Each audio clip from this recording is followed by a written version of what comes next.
Hello everyone, it's Steve and Doris Colgate doing our Dockside Chats round 2, and we thought we'd talk to you today about flotilla cruises. So back in 1972, August 1972, we did our very first flotilla cruise, which was in the British Virgin Islands. Since then, we've done 31 cruises in the British Virgin Islands. But what's a flotilla cruise? Well, it's getting a bunch of boats, usually about the same size, and then having people sign up to get on the boats and have a cabin to themselves or a shared cabin. And we started these just for our graduates.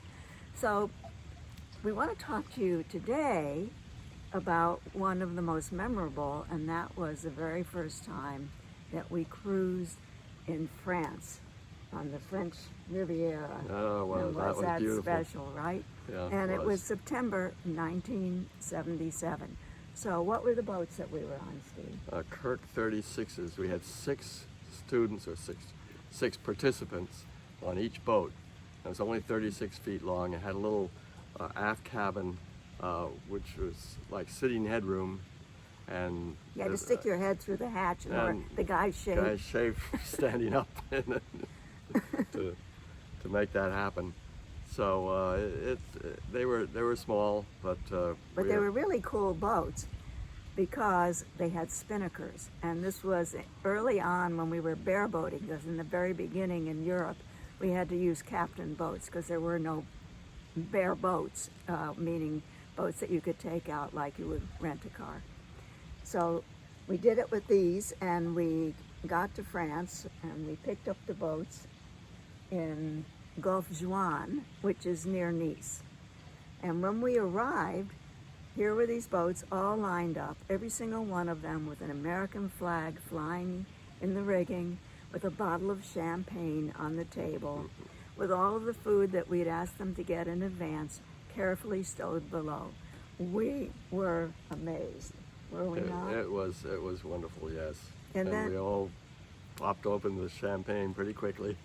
Well, we didn't, because Sophie and Jacques, who own this charter company, whisked us off to Jacques' mother's home in Cap d'Antibes, where we had to sign the final documents.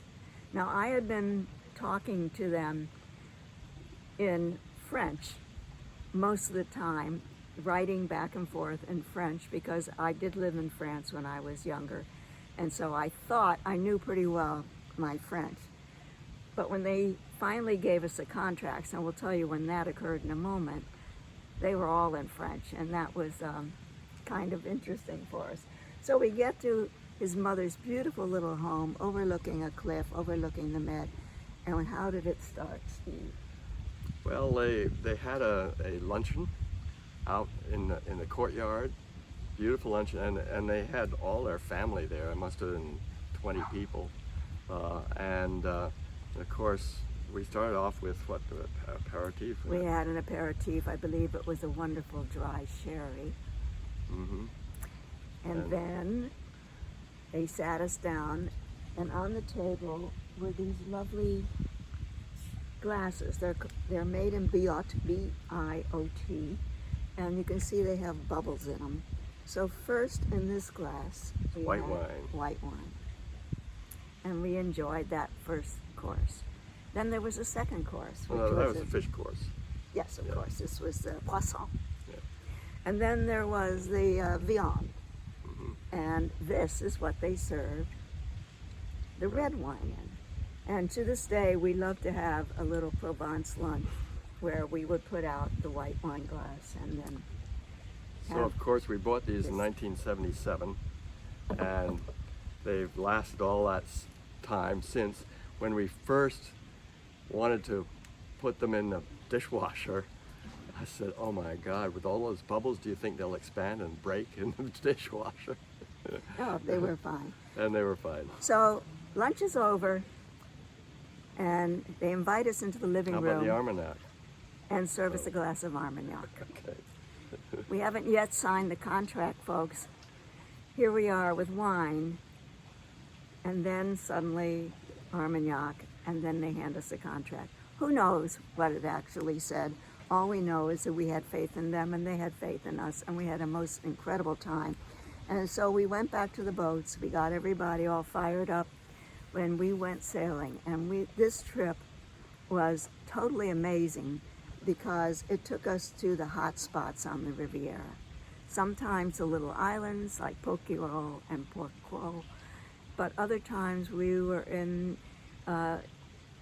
Saint-Tropez, Antibes. We ended up in Monaco before we came back. And in Monaco, when they looked at these 7 little boats coming in with all these huge yachts around, they were like, no way, we're not going to give you any space. But they did. And we always smartly backed into our slips. We were pretty special. We were Americans then. That was the first American cruise for Doc. Yeah. So any other highlights you want to remember of this one? Well, Porquerolles Island it was late in the season. They were finishing up their wines that they didn't export any wines, but they had a beautiful, beautiful red wine that we just loved, and we wanted to get a bottle and take it, but there wasn't any bottles left. No. So the only souvenir we got was I demanded that they sell me a plate, which we still have, and serve hors d'oeuvres on. So anyway, that's just one little taste, and we'll give you another taste of another area that was new to Americans in just a moment. Bye.